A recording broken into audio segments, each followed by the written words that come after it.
Welcome to this week's edition of Tracking the Wolves with your voice of NSU Sports. Yeah, that's me, Ben Root. Let's look back at another week of action for your Northern Wolves. Well, it was a weekend of mixed results on the scoreboard, but also a weekend of some career bests and nearly 2 new school records. On the gridiron, football team knocked off UMary on Saturday 42-33 as quarterback Jared Jacobson racked up the yardage. After throwing for a career-high 422 yards last time up in Bismarck, the St. Tommy Slinger racked up 418 yards through the air this time and churned out 84 yards on the turf for a new career high of total yardage with 502. That was enough to earn Jacobson your NSIC Co-Offensive Player of the Week honors. Now the total yardage was only 9 yards shy of a school record. Jacobson hit Nick Truen for a couple TDs and Cody Kraft for a score, while he took it in himself twice as well on the ground. Other NSU touchdown came in on a carry from Cam Pudwell, his 5th this season. Volleyball team, meanwhile, they struggled in Winona Friday. They got swept by the Warriors in a match that saw the team with only 24 kills. But the Wolves did bounce back just in time Saturday at Upper Iowa's Place. They won a very exciting 5-setter, 18-16, the final set score there. Mandy Karofsky tied a career high with 18 kills. Kelsey Chambers had 15 to go with a career high 18 digs. Haley Bush, how about a career high 15 put downs for her? Renee Hoffman ended up matching a career best mark with 25 digs. Drew Smith, yes, another career high 22 digs and even a school record 70 assists. Northern Swimmers recorded a dual victory over Concordia College Friday at the Y, 137-58, winning 10 of those 11 races. And finally, your NSU soccer team got shut out by Minot State at Jurdy Field Friday 2-0, and then ended the regular season with their only draw of the year Sunday at UMary, a scoreless draw. Brittany Teets stopped 9 shots in that tie, and the soccer team ends their season in 12th place in the conference with a record of 5-9-1 in conference play. They do not make the second season. That's a check of last week's action. We're going to talk more Northern sports next right here on Tracking the Wolves.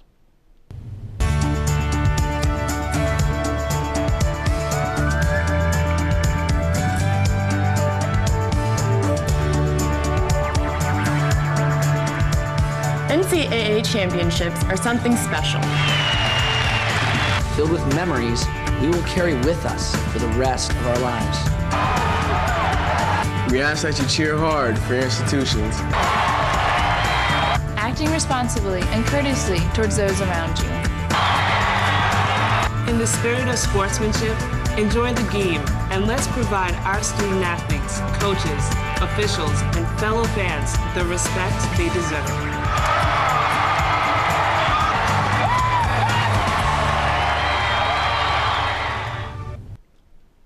Welcome back to this week's edition of Tracking the Wolves with yours truly, Ben Root, and talking a whole lot of football on this edition of Tracking the Wolves as we get set for the big game coming up this Saturday. It's senior day, but we're talking to a freshman right now as we're joined by redshirt freshman Nick Truen from right across the border in Minnesota. Thanks for coming on, Nick. Yeah, thanks for having me. Well, you redshirted last year, so kind of a different situation when you come in from high school, kind of a breather as you move into college. You're probably anxious, ready to go. What kind of an adjustment was that, and how odd was it to kind of, sit out from competitive ball, really? Well, redshirting helped me a lot. It's definitely a big step up from high school football.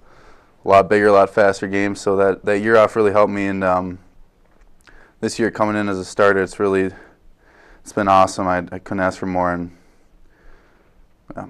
Did you do a lot of tape watching, or kind of what did you do to bide your time and get ready to, you knew you were going to be out there this year? Yeah, well, a lot of off-season training. As you can tell, you got to get big. And yeah, a lot of tape. You got to know what the defensive schemes. You got to really having one step ahead. That's the whole advantage of getting out there on the field. So that's all I had to do was just get one step ahead by watching film and getting in the weight room.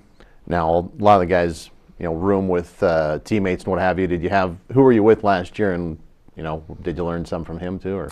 As my roommate in the dorm? Yeah. Or was it somebody totally different? No, it was a guy named Reggie Blader, actually, from Arizona. So it was cool having somebody else from out of state, having this whole new experience, and he helped me a lot. I helped him a lot too by just sticking with it. Getting homesick and waking up for practices was tough, but it was nice having him there to help me through it. So, well, looking at the season so far, you've got 300-yard rushing games here, 8 games into the season, or no, 9 games now. 3, 9, 2, yeah, 9 games in. But you've also got a couple other games where you have 100-plus total yards offense. You add in the receiving. What do you think's contributed to your increased role in the passing game this year? Well, it all depends on what the defense gives us. If they load up the box, you can't run it. You're gonna have to pass the ball and get the running back out on the option routes, I guess. And it's been a really big help with Jared. Creating plays if no one's open, he's scrambling in the pocket looking for an open receiver, and that's it's gone to me a couple of times. So it's ultimately come down to him. But yeah, no, I'm glad I can help in the passing game just as well as the run game.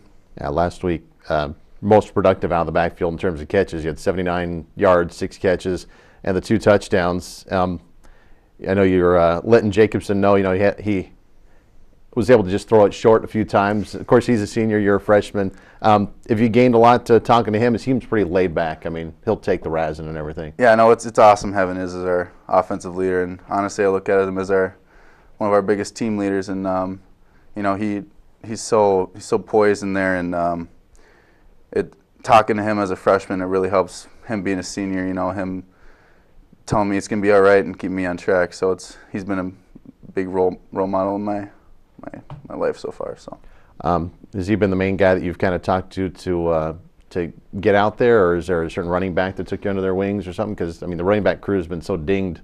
It's kind of I guess tough to link. Well, honestly, it's been more of the running backs, to be honest, because Terrell, he got hurt at the beginning of the year, and Steve, I room with him every week, and I'm with them constantly. So it's been a really big help with the running backs. They, we all work together as a team, and we got a nice thing going back there. So, of course, Jacobson running it a lot too. He's almost a running back out there half the time. Yeah. This week, Crookston comes to town. What have you noticed about their defense? What have you had to check out from them? Well, pretty inexperienced. It's actually funny. I have one of my next door neighbors from back home from White Bear Lake, Minnesota, is rolling in at safety. So, and I know he's a true freshman, so I'm gonna have to show him what's up. Give him one of your stiff arms. Yeah. Yeah. Did you use that in high school a lot? Because you seemed to use that quite a bit this year. I did. I haven't been known as the shifty back, really. Just kind of more straight up and down, and if I can get an arm on him and shove him down. So it's kind of my thing, I guess. Well, as we wrap things up here with Nick Truen, running back for your Wolves, you're studying business administration. How is class going so far? Good. I'm just getting my generals out of the way now, and next year hopefully get to narrow down on what I really want to do. Haven't really decided yet, but that's why I got time. So yeah, a couple years to get all the general stuff out of the way. And as far as if you're going to go on a long road trip, you had to kill a bunch of time. What 3 books, movies, or CDs would you use to kill some time on a lengthy trip? Ooh, that is a tough one. You cannot say iPod, which we've had said before. That's a little too broad. Okay. Or Netflix. I think I heard that once too. All right. Well, I'll have to say Breaking Bad is a TV show because I'm not done with it yet. I'm almost done with that, so I would be watching that. Books, I'd have to go with the Harry Potter books. Still haven't seen or read the rest of them. I'm at like the Order of the Phoenix right now, so I would read that. And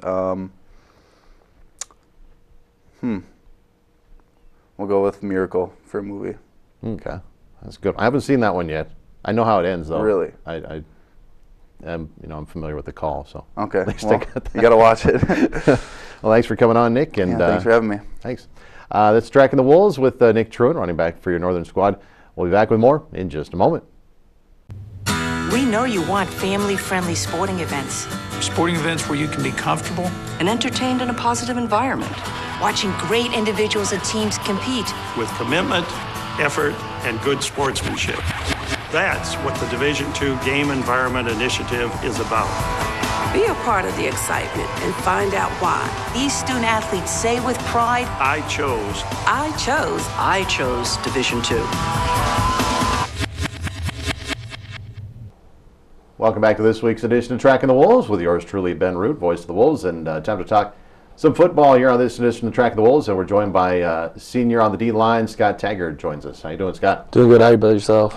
Pretty good. Well, it's senior season and senior bowl coming up, or senior game. We'll talk about that here in just a few. But looking all the way back to when you started, of course, you came here from Chandler, Arizona. Part of, it seems like, I think a string of Chandler guys, if I remember right, the last few years. How big of an adjustment was it coming up here to Northern? I mean, it was a huge adjustment. You know, going from practicing in about 118 degree heat to practicing in negative 35 degree in the spring. You know, you don't, nothing really can prepare you for that. So it was a big adjustment, but the people who stuck around handled it well, and you know, we're just better. I think better people, better men, because of that. Bigger wardrobe because of that. Yeah, definitely. I always wonder if you guys, like, if you're moving back, if you have like some sort of big garage sale or yard sale or something in the year to sell that stuff. I'm about to have one in December. So. Well, you redshirted as well back in the day. How big of an adjustment was it for you, kind of taking some time off before you get out there? It was a huge adjustment because I came in about 6'2", 185 pounds from Arizona, you know, and to play D-line in this conference, you got to be a little bit bigger than that. So it really helped me a lot. Helped me put on that extra weight, get stronger in the weight room, and just kind of understand football a lot more than I did in high school, because you get the guys ahead of you who've done it before. You get to model your work ethic after them. Did you play D-line in high school too? I did, yes. Okay. So you had that, you know, kind of the basics there. Just had to kind of bulk up and definitely get some of the other stuff. Now the D-line this past week up in Bismarck held the Marauders under 100 yards rushing. What was key to kind of slowing down their running game, even though, you know, UMary was more of a passing team, but still you got to shut it down? Yeah, they were more of a passing team, but what helped us a lot is we rotate a lot of guys on the defensive line. You know, we're 3 deep at every end spot and 2 deep, sometimes 3 deep at the nose. So keeping fresh bodies, really wearing out their offensive line up front, so we can kind of impose our will by the third and fourth quarter of the game and kind of make some more plays for us and be fresh. And it seems like that's something Coach Dosh has done a lot this year, is rotating guys on defense. Do you ever feel like maybe you're getting in a groove and he takes you out at a time where you wish you were out there? Or? I mean, no, not really, because we trust each other out there, and we feel like that the best guy, the best spot for the best job is out there at the time. So, you know, we're just 1/11th of a greater defense, and that's what we try to focus on. So hopefully you don't get too worn out running to the sideline, I suppose. Now, this past weekend, too, it's kind of a rarity that you faced this year, but really a pocket passer. Did that help you much, do you feel? Or? Yeah, it really does, because you don't have to worry about the scramble aspect of the game. You know, you kind of condense the pocket a little bit, get some squeeze, get his feet moving, and knock him off his aim point. So it did help us. It's definitely a change up, definitely in the NSIC, because we get a lot of, you know, zone read quarterbacks, dual threat quarterbacks, especially number 6, Jared. You know, he's the epitome of that. So yeah, it definitely helped us a lot. It helped us with our game plan. You know, kind of narrow some things down. Trims down on your study time, I guess. Definitely. So. Overall this season, this defense, it's kind of an interesting season, giving up yardage, but getting the turnovers to kind of make up for it when it counts. How do you stay positive when you've got teams sometimes kind of driving down the field and being able to make plays late? I mean, you got to, I guess, stay confident there. Yeah, I mean, one of our defensive philosophies is, you know, just make them snap it again. You know, no matter what, just make them snap it again, because every opportunity is another opportunity to create a turnover, to make a play on defense. And especially in the St. Cloud game, is they had a whole bunch of yards against us, but when they went in the red zone, we got some turnovers. You know, Paul and Joe Parsley had them. So that bend don't break mentality really helps us with that. And you know, we believe in ourselves and in our teammates, and we trust each other out there, so it helps a lot. And it probably helps too, I've noticed throughout the season, where the time of possession has leaned further Northern's way, especially as the running game has kind of picked up too. Oh yeah, definitely. That, I mean, getting that extra break, you know, is tremendous for us, you know, and our offense is playing the best that I've ever seen them play here. You know, we have so many dynamic weapons. throughout the backfield and the receiving game, and then quarterback play is just awesome. So it's good to see that. Well, as we get into Senior Day on Saturday, Crookston coming to Aberdeen. What have you been focused on defensively against the Crookston squad? They have a big quarterback, but he's a true freshman, so we want to get after him a little bit up front in the pass game and the run game, and kind of get his clock ticking back there. So see how he handles pressure, definitely. That's funny. You talk about not seeing many pocket passers, freshmen. I mean, they're true freshmen. We've seen a lot of sophomores this year at quarterback, but that's pretty impressive to be a freshman back there. Yeah. It's also Senior Day for you. How big a game does that make this for you and your fellow seniors? I mean, it's any game is going to be a big game for us, but making the last one at Swisher Field, it's sentimental to me because this is a place where you kind of grew up out here. You kind of became a man out here, and Swisher Field always have a special place in my heart. So it's definitely an emotional day for us. Any secret spots on the field that are like weird spots that we should know about? That's like a dead spot or anything? No, I mean, just in the spring, you got all those ice chips around, so you got to watch out for those. Well, as we wrap things up here with Scott Taggart, D lineman for your Wolves. Business management, what are your kind of plans post-graduation? I got a couple opportunities, one back home in Arizona, and then I got a sports marketing consultant interview job out in Sacramento, so we'll see how it goes, just kind of focusing on football right now, enjoying this last run at it, and then when the business comes, I'll have to take care of that. Well, take care of business, there you go. A lot of sports management guys, it seems like, too, on the team, along with the criminal justice. You guys have fun with the sports thing? Is it just kind of, like me, doing something you love? Is that what that's about? That's pretty much what it is. A lot of guys, just love playing the game, love sports, love everything about competing, and it's kind of hard to let it go when you're done with it. So yeah, I don't blame you. So I didn't play much, and I only played 1 year high school, but it wasn't football; it was volleyball. So. And to wrap things up, what 3 books, CDs, or movies would you take if you're going on a long trip? You don't have to pick one of each, but you can do whatever combo. Well, I'll just pick one of each. Book, I just read this book, Slow Getting Up by Nate Jackson. He was a D3 football player that made it to the NFL and played 9 years in the league with the Broncos, Jake Plummer, and Kyle Orton. It was cool. It was a good book to read because you get the inside of the NFL locker room. And then my movie would have to be Lion King. That's my favorite movie of all time, And then music-wise, I'm really on a Childish Gambino thing right now, so I really like him a lot. So probably those 3 things. I need to listen to that. I've listened to parts of his stuff, and I just can't find time to buy it or listen to it. I got to get it for a road trip or something. Definitely. So, we're going to Bemidji, so. Yeah, that's true. Yeah, it's true. Thanks for coming on, Scott. Yep, thanks for having me. Scott Taggart there from your D line of the NSU Wolves. Back with more Tracking the Wolves in just a moment.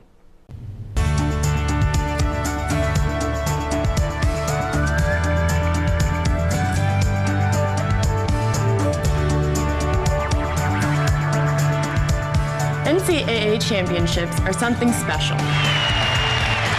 Filled with memories we will carry with us for the rest of our lives. We ask that you cheer hard for your institutions. Acting responsibly and courteously towards those around you.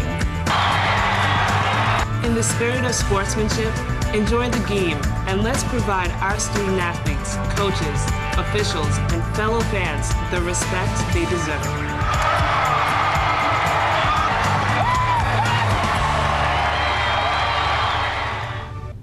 Time to put another episode of Tracking the Wolves to bed with a check of the upcoming schedule for NSU sports. Well, the Northern volleyball team has a pair of home contests to wrap up the regular season this Friday and Saturday. First, the team will bring in MSU Mankato for a 7 o'clock match on Friday. That match, though, will actually be played at Aberdeen Central inside Golden Eagles Arena, and it's going to be free for fans to attend. Then the ladies will clash with the 7-time defending national champs of Concordia St. Paul. 5 o'clock first serve back at the Barnett Center Saturday, and I'll be on the call for both matches at ESPN 1420 1071 and ESPNAberdeen.com. Sandwiched in between the volleyball matches, we've got your Wolves football team in their final home contest of 2014. Seniors will look to celebrate their final day on the turf of Swisher Field, 1 o'clock against Minnesota Crookston. Also, of course, at ESPN 1420 1071. Saturday afternoon as well, it's an exhibition game, but it's still a big one. NSU's women's basketball team is going to visit South Dakota State University. Tip-off at 4 o'clock. We'll have that on 930 KSDN and ESPNAberdeen.com. Swim squad is going to stay home again this weekend. They'll bring in Minnesota Morris for a battle on Friday night. Cross country team visits Wayne, America for your NSIC championships. That's happening Saturday morning. And the Wolves wrestlers also Saturday morning will start their season. They'll be up north at the Bison Open in Fargo. That'll do it this week for your Tracking the Wolves. To stay up to date on the latest Northern sports notes, join me for another episode next week. And until then, as always, go Wolves.